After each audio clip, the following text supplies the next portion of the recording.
반갑습니다. 저는 대한의료대표 사무총장을 맡고 있는 이육희라고 합니다.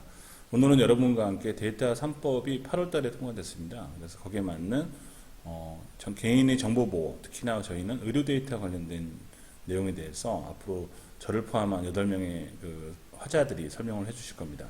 저는 그 부분에 있어서 데이터와 관련된 것이 무엇이고 또 데이터가 어떤 의미가 있고 그리고 데이터가 과연 어떻게 우리를 초개인화 시대로 이끌 것인지에 대해서 간단하게 설명드리도록 하겠습니다. 저는 현재 대한의료대표 사무총장을 맡고 있고요. 블록체인과 AI 기반의 서비스를 진행하고 있는 스타트업의 컨설팅과 자문 등을 맡고 있습니다. 여러분들 그 이코노믹스, 경제학이라는 우리가 대학 때 많이 들어본 단어가 있습니다. 경제학에서 경제는 경세재민에서 왔는데요.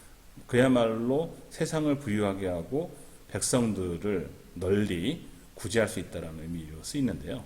이 경세재민은 춘추전국 시대의 그 관자라고 하는 철학자, 그 다음에 제사항이 만든 겁니다. 만든 말인데요. 이분은 우리가 잘 알고 있는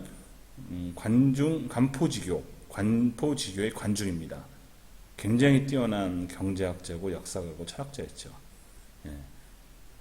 우리 시대에 과연 경세재민이 무엇일지에 대한 것들이 진지한 고민이 필요할 것 같습니다. 특히나 지금 현재 세상은 코로나로 인해서 벌써 저희가 거의 1년 다 돼가는 것 같습니다. 엄청나게 많은 전 지구적인 고통을 겪고 있고 각자가 무엇을 해야 될지 또 어떻게 살아야 할지에 대해서 진지한 고민들이 이루어지고 있는 것 같습니다. 어떻게 될지 사실 모르겠습니다. 근데 참 재밌는 거는 역사적으로 보면 항상 이 바이러스가 인류의 문명사에 크게 기여했다는 점입니다. 아시겠지만 패스트균으로 인해서 르네상스가 나왔고요.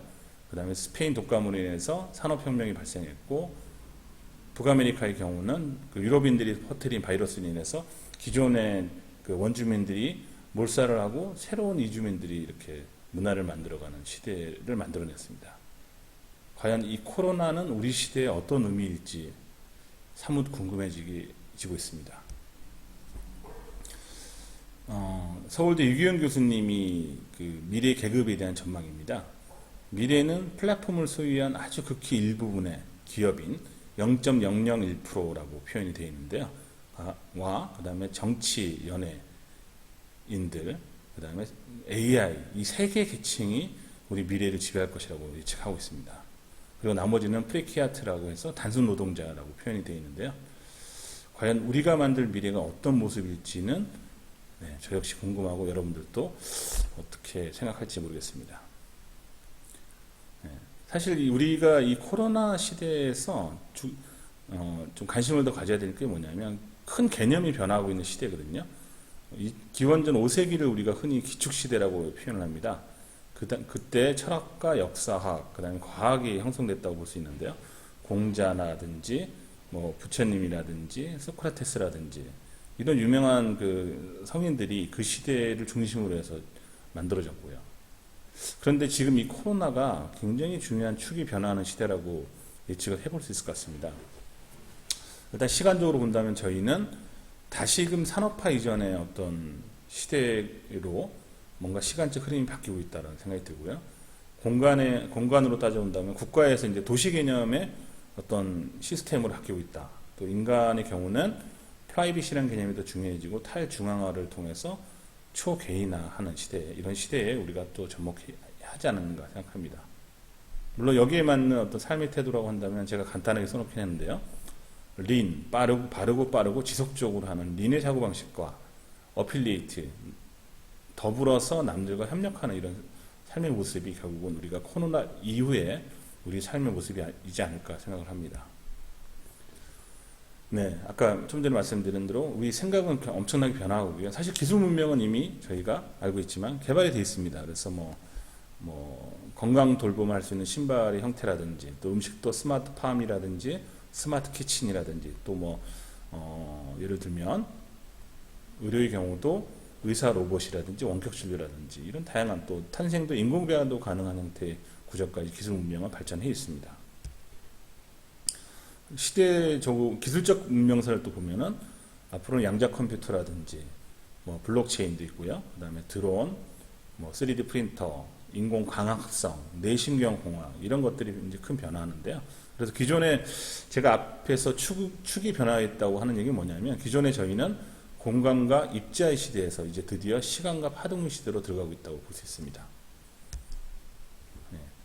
이를 통해서 결국 인간이 급속도로 초개인화가 되고 있습니다. 뭐 우리가 코로나 때문에 사실은 뭐 모르는 외부 사람이라든지 가족을 제외하고는 경계를 하게 됐고, 그 다음에 좀 뭔가 두려운 대상이 되어버리게 됐죠. 하지만 이는 우리가 디지털의 어떤 문명적인 접근을 잘만 활용한다면 또 우리의 인류에게는 새로운 기회, 위기이자 기회로 다가올 수도 있을 것이라고 판단됩니다. 그래서 앞으로는 지구 80억 인구가 이제 글로벌 초연결로 연결되는 사회이고요. 그 다음에 전자상거래는 지금도 이미 폭발적으로 성장하고 있지만 더 폭발적으로 성장할 것이고, 인공적인 어떤 광합성이라든지 장기라든지 인공배양과 관련된 바이오 기술이 더 첨단화될 것으로 예측하고 있습니다. 네. 특히 데이터로 따져본다면 여기 이제 제가 이제 올해 100제타바이트라고 10의 21승 제타바이트를 얘기하고 있는데요. 엄청난 데이터가 좀 쌓이고 있습니다. 그런데 아직까지도 우리는 이 데이터가 어떻게 유용한지에 대해서 잘 모르고 있는 거죠. 그래서 의료 데이터, 특히 의료, 건강, 뭐 미병 이렇게 표현하는 우리 인간의 질병뿐만 아니라 건강과 관련된 또 생활 습관 관련된 모든 데이터들이 아직은 제대로 분류가 안 돼 있습니다. 우리가 이런 시대에 과연 그러면 데이터도 엄청나게 쌓여 있고, 비정형 데이터, 정형 데이터, 그 다음에 쓸모있는 데이터, 쓸모없는 데이터, 엄청나게 저희가 축적을 해놨습니다. 그리고 기술 문명도 기술 엔지니어, 또 데이터 사이언티스트, IT 과학자들 이런 분들이 엄청난 기술력을 갖고 있어요. 그럴 때 우리 개인들은 어떻게 해야 될 것인지 정말로 저 역시도 고민이 되고 여러분들도 큰 고민이 될 것입니다. 어떤 가치를 지니고 이런 시대에 맞게 우리가 변화하고 활성화할 수 있을지. 근데 가장 큰 거는 이제 자동화의 가치와 신뢰의 가치라고 저는 생각을 합니다. 그래서 자동화되었을 때 어떤 나의 가치 기준, 또 신뢰를 좀 더 확장시키는 방법이 없을까라는 가치 기준. 그랬을 때 이걸 두 개의 교집합은 뭐냐면 투명해야 된다, 편리해야 된다, 보안이 잘 돼야 된다. 이건 역시 저희 의료 데이터 협회에서 관심을 가지고 있는 부분이라고 할 수 있겠습니다. 네. 그러나 아직 저희가 사실 아까 좀 얘기했지만 데이터 유용성에 대해서는 아직은 저희가 좀 더 고민을 해야 됩니다. 예, 아직 올해 이제 8월 달에 데이터 3법이 통과됐는데요. 예, 그 데이터 3법 내용을 보면은 아직 이제 시작을 하는 거죠, 저희가 드디어 한국도 미국이나 유럽, 그다음에 일본 이런 의료 관련한 선진국과 함께 이제 좀 성장을 할 수 있는 기회를 모멘텀을 마련했다고 생각합니다. 데이터 3법은 뭐 뒤에 또 좋은 스피커들이 말씀을 해주겠지만 개인정보보호법이라든지 신용정보 관련한 신용정보법, 정보통신망법 이런 어떤 개인의 그 정보를 보호할 수 있는, 즉 데이터를 활성화시키되 개인정보를 어떻게 할 것인가에 대한 어떤 정부의 정책적 고민이 있을 거라고 생각합니다. 그래서 그랬을 때 가명정보를 어떻게 우리가 쓰느냐, 또 개인정보 처리자의 책임을 어떻게 강화할 것이냐, 또 어떤 개인정보의 보호를 할 수 있는 어떤 거버넌스, 협력 시스템을 어떻게 효율적으로 만들 것이냐, 이런 것들이 저희에게 주어진 과제라고 할 수 있겠습니다. 네. 그래서 사실은 이제 기존의 의료 데이터는 결론적인 얘기를 말씀드리면 보호 중심에서 활용 중심으로 바뀌어야지 우리한테 새로운 기회로 이제 다가올 수 있을 거라고 생각합니다. 그래서 물론 이제 그렇게 하기 위해서는 어떻게 민감한 개인 환자들의 보건 정보들을 민간 정보들을 잘 관리할 수 있는지, 또 기존의 의료법이랑 건강보호법 등과 충돌을 일으키지 않게 할 수 있는지, 또 가장 중요한 개인정보 유출에 대한 우려를 어떻게 우리가 능률적으로 해결할 수 있는지, 이런 것들에 대한 고민이 필요할 것으로 생각합니다. 그래서 결과적으로는 앞으로는 우리가 최근에 이제 정부에서 데이터 댐을 발표를 했습니다. 그래서 데이터 산업을 앞으로 혁신적인 어떤 국가의 미래 먹거리로 생각하고 있는데요. 의료 데이터 역시 그런 관점에서 굉장히 중요한 데이터적 가치를 지닌다고 볼 수 있겠습니다. 그래서 의료 데이터는 앞으로는 조금 더 보호보다는 활용 중심의 사고방식으로 전환을 해야 될 것이라고 예측됩니다. 네.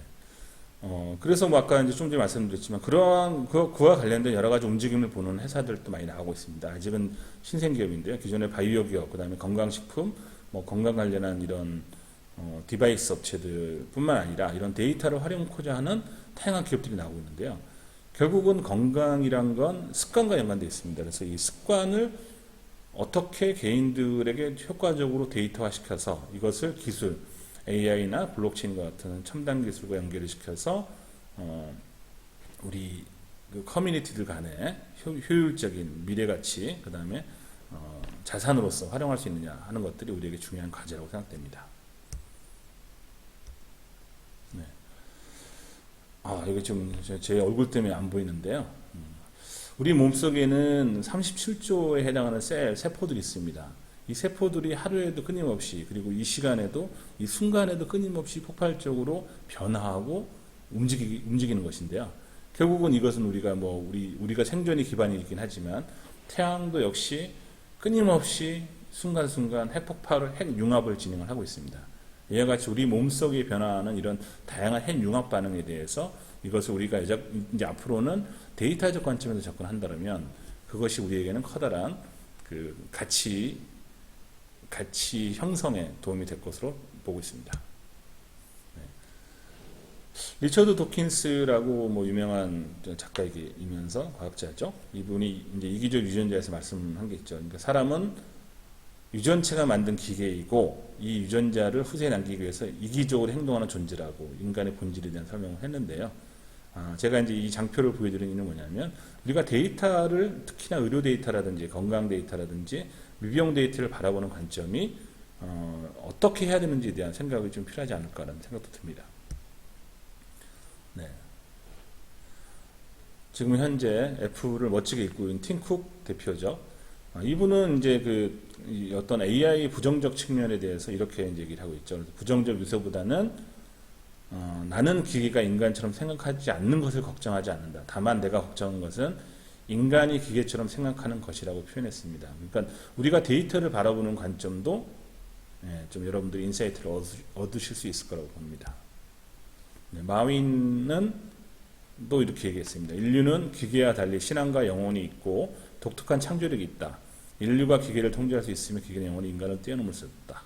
인간은 더욱 창의적으로 가치 있는 일을 할 수 있게 된다. 즉 이것이 데이터가 갖고 있는 핵심적 기반이고요. 의료 데이터 역시 그와 관련돼서 중요한 요소가 되지 않을까 생각합니다. 네, 그래서 다양한 분야에서 데이터와 관련된 어떤 변화 흐름들을 만들어낼 수 있을 거라고 생각합니다. 예, 참고로 이렇게 앞으로는 모든 것이 이제 스마트 중심의 어떤 체계 구도로 데이터 기반에 바뀌게 되는 것이죠. 다만 당연히 스마트 헬스케어 부분도 성장 산업으로 이제 더 커질 것으로 예측하고 있습니다. 이 부분이 되게 중요한 장표인데 사실은 이제 스티브 잡스가 애플사를 만들 때 스티브 잡스가 생각했던 어떤 트렌드의 변화와 본인의 생각의 구조를 나타낸 표인데요.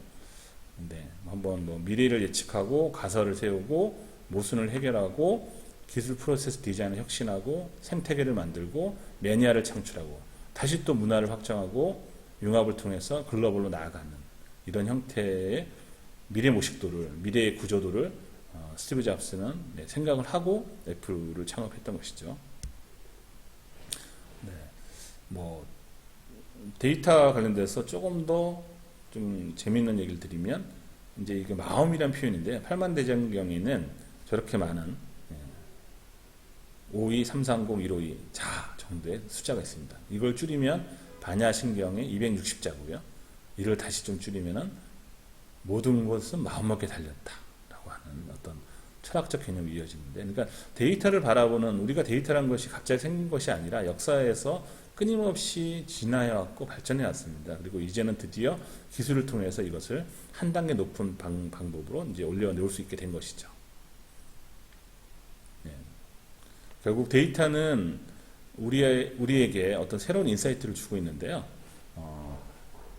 데이터를 통해서 인류가 지금 겪고 있는 이런 코로나라든지 앞으로 계속 생길 수 있는 바이러스의 문제를 해결할 수 있도록 데이터 기반의 새로운 인식과 사고방식, 거기에 맞는 행동 양태가 만들어진다면 우리에게는 새로운 미래를 만들어갈 수 있는 훨씬 더 보람찬 날들이 열리지 않을까 생각을 합니다.